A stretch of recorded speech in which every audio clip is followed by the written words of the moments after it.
So guys, on Sunday, November 23, 2025, President Bola Ahmed Tinubu confirmed what many Nigerians had been desperately waiting to hear. The 38 worshippers who were kidnapped during a live church service at Christ Apostolic Church in Eruku, Kwara State, had been successfully released.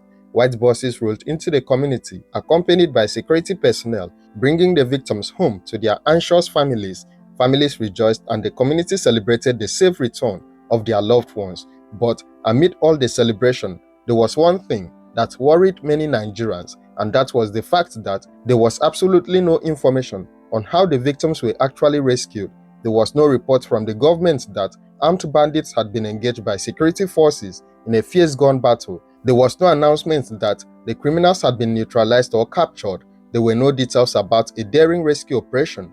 The victims simply appeared, and everyone was expected to celebrate and move on. This silence raised a troubling question in the minds of many citizens, making a lot of people across social media suspect that ransom was paid to secure their release. If ransom was indeed paid, and many suspect it was, then the implications are deeply disturbing. The money would go straight into the pockets of the same bandits who terrorized innocent worshippers. They would use those funds to buy more weapons, recruit more criminals, and probably plan even bigger attacks. Worse still, it will send them a clear message that they are in control and that the government is powerless, and that the Nigerian authorities will always dance to their tune. While it is undoubtedly a good thing for the kidnapped worshippers to reunite with their loved ones, safe and sound, many citizens believe it would have been far better news to hear that the abductors were captured or eliminated. Such news would have breathed a sense of confidence into Nigerian citizens, reassuring them that their security forces are capable of launching successful rescue operations without having to negotiate with criminals. Unfortunately, recent events suggest otherwise. Just days before the Kwara Church attack, armed bandits had stormed a girls' secondary school in Maga Town, Kebbi State, and abducted 25 schoolgirls in the early hours of Monday morning. When security forces attempted a rescue operation, they were ambushed by the same heavily armed bandits. The soldiers suffered severe injuries in the attack, and while 2 of the girls managed to escape on the day they were abducted, the remaining 23 girls are still in captivity till this very day. Their families continue to wait, hope, and pray for their safe return, but there has been no breakthrough as of this time. The pattern is becoming alarmingly clear. Bandits strike with confidence, knowing that they can overpower security forces or simply wait for ransom payments. Communities live in fear, wondering when the next attack will come and whether their children, wives, husbands, or parents will be the next victims. Just one day after the Kebbi school abduction, on Friday, November 22, 2025, armed bandits launched an even more audacious attack. They invaded St. Mary's Catholic Primary and Secondary Schools in Papiri, located in the Agwara local government area of Niger State. Over 300 students and 12 teachers were abducted in one massive operation. The initial report suggested that 227 people had been taken, but after a verification exercise and census carried out by the Christian Association of Nigeria, CAN, the actual number was revealed to be far higher. The victims were confirmed to have consisted of 303 students and 12 teachers, bringing the total to 315 victims. The scale of the abduction was staggering. St. Mary's Catholic School is a large complex with more than 50 buildings, including classrooms and dormitories for both primary and secondary students. Out of 430 pupils enrolled in the primary section alone, 377 were boarders living on campus. The bandits had struck during the night when the students were most vulnerable and asleep in their dormitories. However, there was a small glimmer of hope.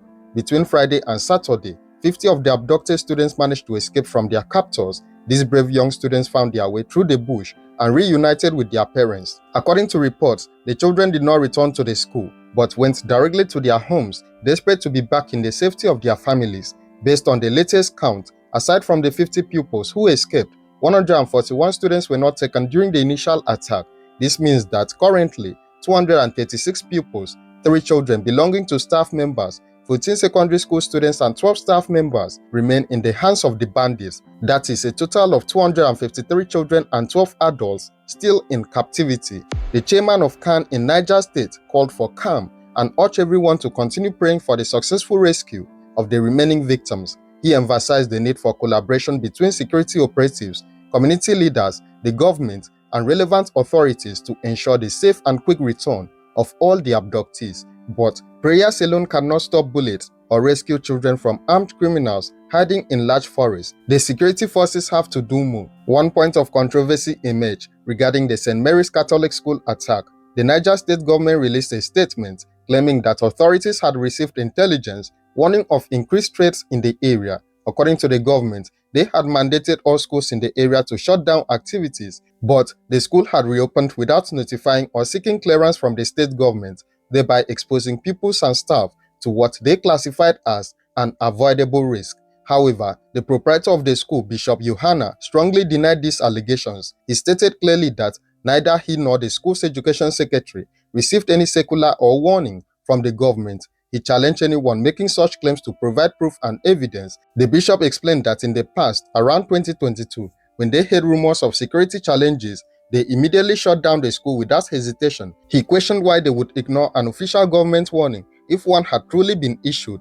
The bishop emphasized that the school is owned by the Catholic diocese and that they are law-abiding citizens who would never knowingly put children at risk. The truth remains unclear, but what is certain is that hundreds of Nigerian students are currently in the hands of armed criminals and their families are living through unimaginable anguish. These mass abductions highlight a disturbing reality in Nigeria today. Armed bandits have become so bold that they can invade schools and churches, kidnap hundreds of people and fade into the forest with little fear of consequences. Communities are left traumatized, families are shattered, and the Nigerian government seems unable to stop the cycle.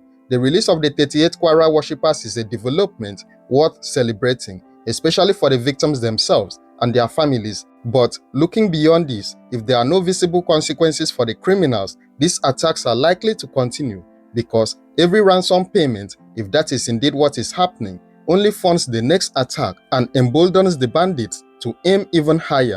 It was just a sudden act, suddenly, and a terrifying act.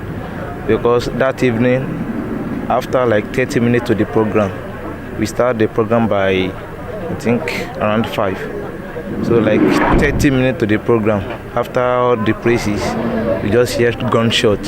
Even to my own perspective, I didn't know it was gunshot.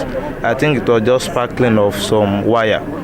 But by the time we get, they surrounded the whole church. Even some people, they begin to narrate that they are seeing drop of blood everywhere. Now, from that Tuesday to today, when you are released, what is the situation right there inside the bush?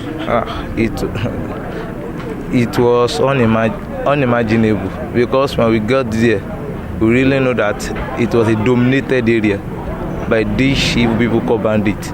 Even they have the courage to tell themselves that we are bandits, and they make us to know that there's no one that can just slip away without being caught. And with what we see, nobody can escape. From that place they have dominated.